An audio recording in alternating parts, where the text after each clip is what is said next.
Hello प्यारे साथियों, मंथन क्लासेस के ऑनलाइन प्लेटफॉर्म पर आप सभी का स्वागत है। और आज जो वीडियो है वो है आपकी ट्रिकी हिंदी, और ये सभी विद्यार्थियों के लिए काफ़ी इम्पोर्टेंट है। लेकिन मेरे वे सभी साथी जो विशेषकर मध्य प्रदेश में किसी भी कॉम्पिटिटिव एग्ज़ाम की तैयारी कर रहे हैं और उनके सिलेबस में अगर हिंदी है, तो मैं जिस टॉपिक पे आज बात करने जा रहा हूँ, यहाँ पे कोई सा भी प्रश्न इन साहित्यकार से संबंधित किसी भी एग्जाम में पूछा गया है। तो यहाँ पर हम उन साहित्यकार, और साहित्यकार का नाम है हरिशंकर परसाई जी, और उनके द्वारा लगभग जितनी भी इम्पोर्टेंट पुस्तक है उन सभी को याद रखना हमारा काम है, क्योंकि अगर हमें नंबर चाहिए तो थोड़ी सी वीडियो हो सकती है लंबी हो, लेकिन आप देखिएगा ज़रूर, क्योंकि मैं एक बार में आपको ऐसा समझाऊंगा कि फिर आपको परमानेंट याद हो जाएगा। तो चलिए साथियों, बढ़ते हैं हम आज के अपने टॉपिक पर। तो देखिए साथियों, सबसे पहले मैं बात कर रहा हूँ हरिशंकर परसाई। ये साहित्यकार विशेषकर मध्य प्रदेश के साहित्यकार माने जाते हैं, हरिशंकर परसाई जी। और ये एक व्यंग साहित्यकार थे। कैसे साहित्यकार थे? तो व्यंग साहित्यकार थे। इनका जन्म जामनी ग्राम में हुआ था, और ये जामनी ग्राम जो है ये होशंगाबाद डिस्ट्रिक्ट में आता है, और स्टेट है हमारा मध्य प्रदेश। तो मध्य प्रदेश के होशंगाबाद जिले के जामनी गांव में कब हुआ था? तो 22 अगस्त 1924 को। इनका जन्म कब हुआ था? 22 अगस्त 1924 को। ये तो बेसिक सी बात है। चलिए थोड़ा सा आगे बढ़ते हैं। अब देखिए, सबसे संकट जो हमारे सामने होता है वो ये है कि इनके द्वारा लिखी गई सभी पुस्तकें हमें याद हो, क्योंकि किसी एग्जाम में रानी नागफनी की कहानी पूछा जाता है, तो कहीं पर तट की खोज, मतलब किसी भी पुस्तक के बारे में पूछ लिया जाता है। तो चलिए साथियों, देखते हैं यहाँ पर इनके द्वारा लिखी गई पुस्तकें काफ़ी सारी हैं। सभी तसल्ली से और आराम से देखिएगा, फिर इनको मैं ट्रिक से आपको याद भी करवाऊंगा। पहली पुस्तक देखिए, हंसते हैं रोते हैं।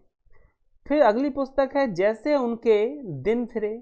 अगली पुस्तक रानी नागफनी की कहानी, तट की खोज, ज्वाला और जल, तिरछी रेखाएं, तब की बात और थी। ये इनकी पुस्तकें। आगे और देखते हैं पुस्तकें। भूत के पांव पीछे, कई बार पूछा गया इस प्रश्न को।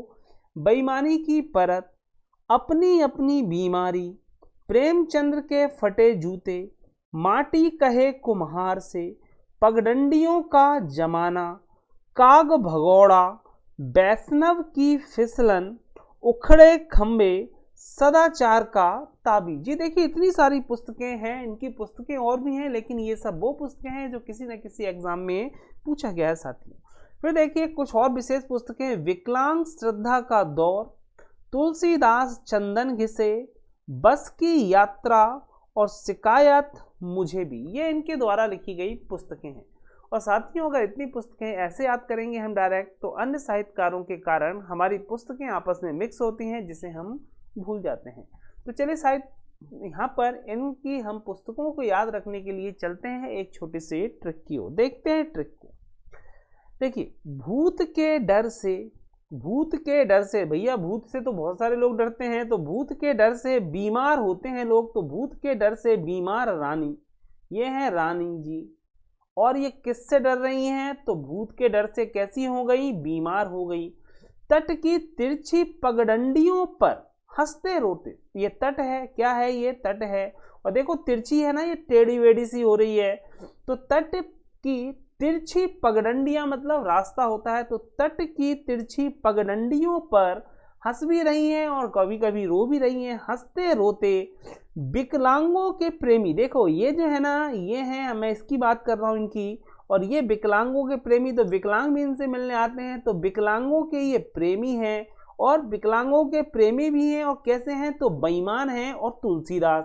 मतलब विकलांगों के प्रेमी बेईमान तुलसीदास से मिलने गई। फिर से सुनिएगा, ट्रिक हमारी ये है। भूत के डर से बीमार रानी तट की तिरछी पगडंडियों पर हंसते रोते विकलांगों के प्रेमी बेईमान तुलसीदास से मिलने गई। तो देखिए, यहीं से हमारी जितनी पुस्तकें थी वो कवर होंगी, और कुछ ट्रिक आगे भी हैं, तो इसके माध्यम से हम कंप्लीट करते हैं। देखिए इससे कैसे बनाएंगे हम ट्रिक। तो देखिए ध्यान रखिएगा, ये हैं तुलसीदास जी हैं, और ये है विकलांग है तो विकलांगों के प्रेमी हो गए विकलांगों की। और ये है रानी, रानी कौन सी है तो रानी नागफनी। यह है तट रेखा और कैसी है तो तिरछी पगडंडियां हैं। और ये रानी जी इन्हीं से मिलने के लिए आती हैं। चलिए देखते हैं यहाँ से पुस्तकें। अब रानी कैसी थी, बीमार थी ना, भूत के डर से हंसते रोते बीमार रानी आई थी। तो बीमार से हमने बनाया क्या, अपनी अपनी बीमारी। तो ध्यान रखिएगा अपनी अपनी बीमारी। पुस्तक किसकी, हरिशंकर परसाई। इनका नाम क्या था तो बेईमान प्रेमी तुलसीदास। इनका नाम क्या था, बेईमान प्रेमी तुलसीदास। तो बेईमान से पकड़ा हमने बेईमानी की परत। बेईमान से क्या पकड़ा हमने, बेईमानी की परत। अच्छा रानी जी बीमार क्यों हुई थी, तो भूत के डर से बीमार हुई थी रानी जी। किसके डर से बीमार हुई थी, भूत के डर से। तो इसलिए हो गया भूत के पांव पीछे। देखो भूत के पांव पीछे। और रानी जी जब आई थी तो इनसे मिलने आई थी जब, तो हंसते रोते आई थी। कभी हंस रही थी कभी रो रही थी। तो हंसते हैं रोते हैं, हंसते रोते, ये पुस्तक हो गई। चलिए आगे बढ़ते हैं। अब देखो मैंने कहा था ये विकलांग है, विकलांगों के प्रेमी है। तो विकलांग श्रद्धा का दौर, विकलांग श्रद्धा का दौर किसकी पुस्तक है, हरिशंकर परसाई। ये रानी आई है, रानी का नाम क्या है, रानी नागफनी। तो देखिए रानी नागफनी की कहानी, ये पुस्तक भी एग्जाम में पूछी गई है। रानी नागफनी की कहानी किसकी पुस्तक है तो हरिशंकर परसाई जी। अच्छा रानी जी तिरछी पगडंडियों पे आई थी ना, तट पे तिरछी पगडंडियों पर, तट की तिरछी पगडंडियों पर आई थी। तट की तो तट से बना तट की खोज, तट से बना तट की खोज। तिरछी से बना तिरछी रेखाएं। और किससे मिलने आई थी तो विकलांगों के प्रेमी तुलसीदास से। तो प्रेमी से बना ये इनका जूता बन गया, प्रेमी से प्रेमचंद्र के फटे जूते। तो यहां से ध्यान रखिएगा प्रेमचंद्र के फटे जूते प्रेमी से बन गया। और रानी जी कब आई थी, पगडंडियों से आई थी। तो इसलिए पगडंडियों का जमाना। तो उस ट्रिक से देखिए हमने कई सारी बना ली। विकलांग श्रद्धा का दौर, रानी नागफनी की कहानी, पगडंडियों का जमाना, तट की खोज, तिरछी रेखाएं, प्रेमचंद्र के फटे जूते। एक दो बार आप देखेंगे ट्रिक को तो आपको पक्का याद बना रहेगा।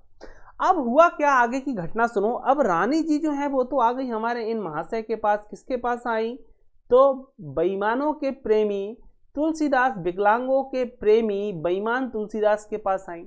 अब भले ये बेईमान थे लेकिन कुछ तो करते ही थे, तुलसीदास थे तो महाशय। देखिए ये रखा है इनके पास, चंदन रखा है। क्या रखा है, चंदन रखा है।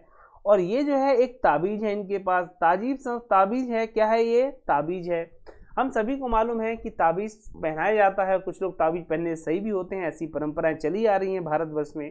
तो ये ताबीज है, ये चंदन है इनके पास। अब देखिए फिर ट्रिक, जब ये रानी आ गई तो तुलसी ने, कौन है ये तुलसी, तो तुलसी ने चंदन लगा। क्या लगाया तो ये चंदन लगा। ताबीज पहनाया, और क्या पहनाया, ताबीज पहना। ये है खंभा, देखो ये है पूरा खंभा, पोल है ना खंभा। और खंबे पे ये बैठी हैं वैष्णव माता। खंबे पे कौन है ये, वैष्णव माता। तो तुलसी ने चंदन लगा, ताबीज पहना, खंभे वाली वैष्णव माता के दर्शन कराए।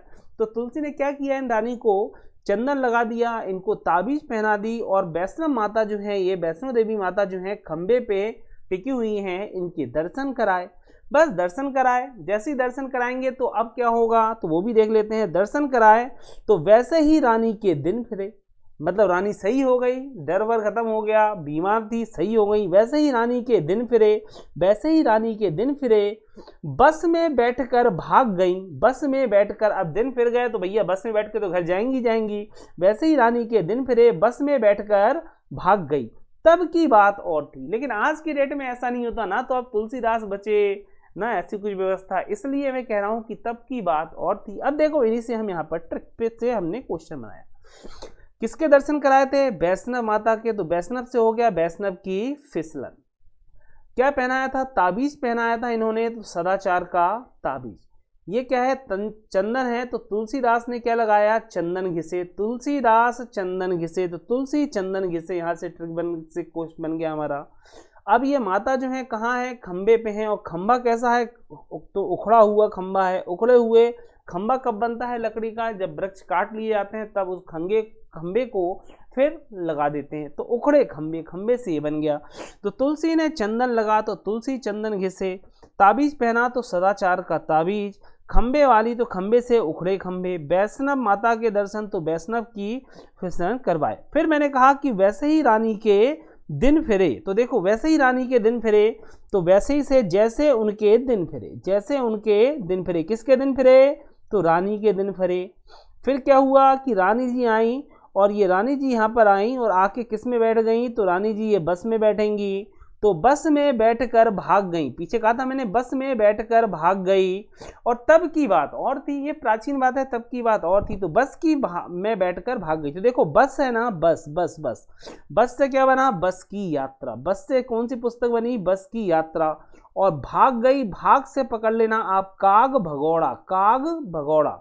तो इस प्रकार से अगर देखा जाए तो यहाँ पर एक ट्रिक का पार्ट तो कंप्लीट हुआ। एक छोटा सा एक पार्ट है जिससे कुछ पुस्तकें और कंप्लीट होगी। देखिए ये एक कुम्हार है, ये कौन है, एक कुम्हार है, और ये मिट्टी को कहाँ में डाल रहा है, आग में डाल रहा है, और फिर जल में भी डाल देता है। तो ये माटी क्या कहती है, ये मिट्टी इस कुम्हार से कुछ चर्चा कहती है। सुनिए क्या कह रही है ये माटी। माटी कहे कुम्हार से, माटी कहे कुम्हार से, मेरी शिकायत सुन लो, मेरी शिकायत सुन लो। माटी कहे कुम्हार से, कौन कह रहा है, माटी कह रहा है कुम्हार से, मेरी शिकायत सुन लो, मत डालो मुझे जल आग में, मत डालो मुझे जल आग में। तो माटी कहे कुम्हार से, मेरी शिकायत सुन लो, मत डालो मुझे जल आग में। तो देखो इससे पुस्तक बनी, शिकायत से पकड़ लिया आपने, शिकायत मुझे भी, किसे शिकायत, माटी को, तो शिकायत मुझे भी। जल और आग से बना आपका ज्वाला और अग्नि, और माटी कहे कुम्हार से, तो ये पुस्तक बन गई माटी कहे कुम्हार से। तो इस तरीके से देखिए साथियों हमारी ये ट्रिक कंप्लीट हो रही है। बस थोड़ा सा पीछे आप चीज़ों को ध्यान रखिएगा, एक दो बार रिवाइज करके देख लीजिएगा, आपको याद बना रहेगा कि जो ये रानी जी थी ये भूत के डर से बीमार थी, और तट की तिरछी पगडंडियों पर विकलांगों के प्रेमी बेईमान तुलसीदास से मिलने आई। तो तुलसीदास ने उन्हें चंदन लगाया, ताबीज पहनाई, और खंबे वाली वैष्णव माता के दर्शन कराए। वैसे ही रानी जी के दिन फिर गए, तो वैसे ही रानी के दिन फिरे, और फिर वो बस में बैठकर भाग गई रानी जी। तो बस से हो गया बस की यात्रा, भाग से भाग भगोड़ा। और ये तो प्राचीन बात है, इसलिए तब की बात और थी। और माटी कहे कुम्हार से, क्या कहे कि सुन लो मेरी, मत डालो मुझे जलाग में। तो मित्रों ये हमारी ट्रिक कंप्लीट होती है। और मेरे वे सभी मित्र जो मध्य प्रदेश के किसी भी एग्जाम की तैयारी कर रहे हो जिसमें हिंदी साहित्य का पाठ जुड़ा हो, तो ये सभी पुस्तकें काफ़ी महत्वपूर्ण है और ये अच्छी ट्रिक है। और इसको आप थोड़ा सा 2-3 बार देख लेंगे तो फिर आपको परमानेंट याद हो जाएगी, फिर कन्फ्यूजन का काम खत्म हो जाएगा। तो साथियों यदि मेरी वीडियो पसंद आई हो तो इसे लाइक कीजिएगा, शेयर कीजिएगा, और मेरे वो सभी न्यू दोस्त जो पहली बार इस चैनल पे हैं और इस वीडियो को देख रहे हैं, चैनल को सब्सक्राइब करके बेल आइकॉन ज़रूर दबा दीजिएगा, जिससे कि वीडियो की नोटिफिकेशन आपको प्रॉपर मिलती रहे। तो चलिए साथियों मिलेंगे नेक्स्ट वीडियो में। Thank you very much, all the best मेरे साथियों।